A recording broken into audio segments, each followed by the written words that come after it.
Growing appetite for risk has 24% of retirement plans considering adding alternative assets over the next year. That's according to a new BlackRock survey.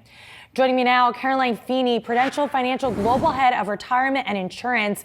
Caroline, let's start there. What are your thoughts when it comes to retirees taking on more risk? And is that something that you're seeing at Prudential? Yeah, so Allie, first of all, thank you so much for having me. One of the things that we did within PGIM, which is our asset management organization, is we actually went out and did a recent study, and we did find that most plan sponsors are supportive of adding these alternative assets to their portfolios if it's a way of enhancing diversification and making sure that it's an offset to downside risk and inflation. And we also found that it's a way by which we can potentially enhance the retirement income by about 4 years or more.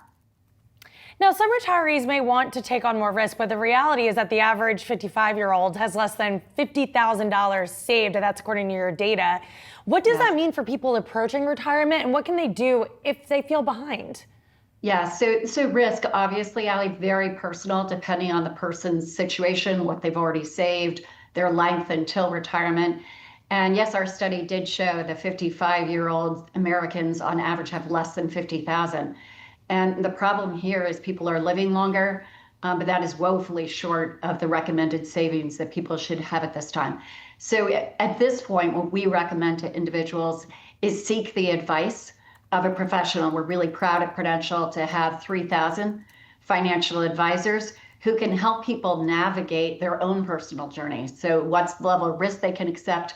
What do they envision for their retirement? And where are they in their journey? And we are in this so-called peak 65 moment with more than 11,000 Americans turning 65 every day. And to the point you just made, people are living longer. So how is that combination reshaping the retirement landscape? Yeah, so what we see here, Allie, is very much a retirement challenge. We view it as a significant opportunity for Prudential to lean in and provide much needed solutions and advice. As you say, 11,000 people turning 65 every single day in this country. They are living longer, yet they're not necessarily saving more for those additional years in retirement. So this is where we can step in with solutions, with advice and tools, and really meet those customers and clients where they are.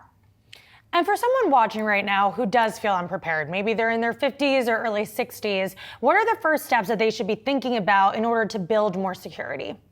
Yeah, so it's never too late to seek some advice. And I think that's the important thing. I think sometimes people are a little reticent to seek the advice of a financial professional because maybe they think the questions they're asking might be silly. There really are no silly questions. And seeking the advice of somebody that's in this business every single day, and this is what they do. At Prudential, this is core to our business and what we're able to do to help support people, regardless of if they're just getting started in their journey, if they find themselves a few years out from retirement and they're not as prepared as they would want to be. And so, again, we strongly advise that people seek the professional advice that's needed to help them navigate their journey and help land them in a better situation in terms of their financial security. Yeah, and September is also Life Insurance Awareness Month, and Prudential is the largest life insurer in the country. What's the biggest misconception you run into about life insurance? Yes, so we are very proud to be the #1 life insurer in the country. And I think for us, very often traditionally you viewed life insurance as just a death benefit. And I think people don't necessarily understand that can be a wonderful way to build generational wealth. And today in this country, we're still facing, unfortunately, a $12 trillion life insurance gap. And so what that tells us is we still need much more awareness on how important life insurance can be to somebody's entire financial portfolio. We very much view it as the foundation of a house and making sure you have that much needed protection in the event of an early death. And so for us, September, as Life Insurance Awareness Month, we very much lean into that awareness and the education for Americans. Caroline, great insights there. Thank you so much for joining us. And you can scan the QR code below for more from Yahoo Finance on insurance.